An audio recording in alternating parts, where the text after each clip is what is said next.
I will never, ever, ever go to Texas. Never, never, never.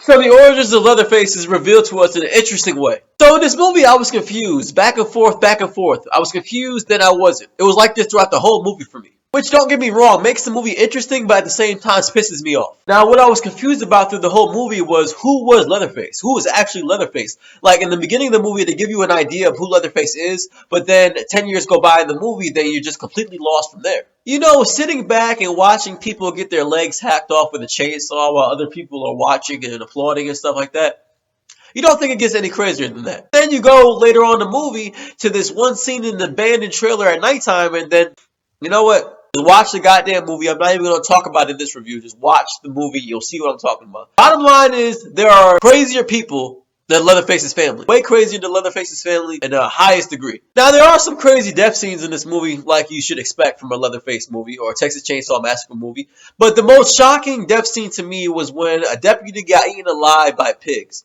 I didn't even know pigs can be capable of doing that. Like, I didn't know that at all. And the most messed up thing about it was the deputy that got eaten was Iron Fist. Because the actor that played Iron Fist was the one that got eaten. That was the messed up thing to be like, man, you're supposed to be able to fight and conquer.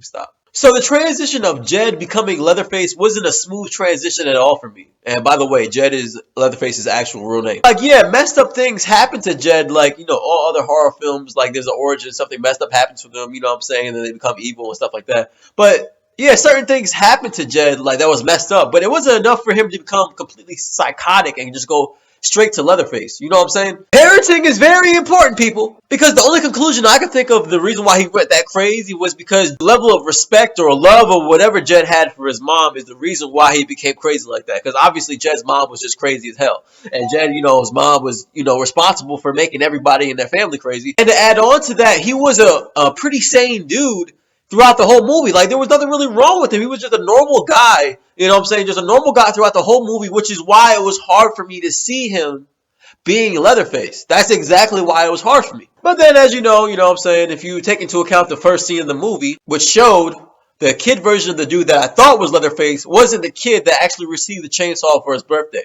So yeah, my dumbass had to realize that, and I'm sure people that have been watching this whole movie review has been thinking that throughout the whole time. So I do apologize for that. Context clues is very important, people. Make sure you pay attention to things and you realize things, and eventually you won't be confused about things later. Context clues are very important. So yeah, Leatherface overall was a good movie with a complicated / slow beginning with a messed up middle and a satisfying ending. Please leave a comment down below. Let me know what you guys think about the movie. Please hit that like button for me, and always forward.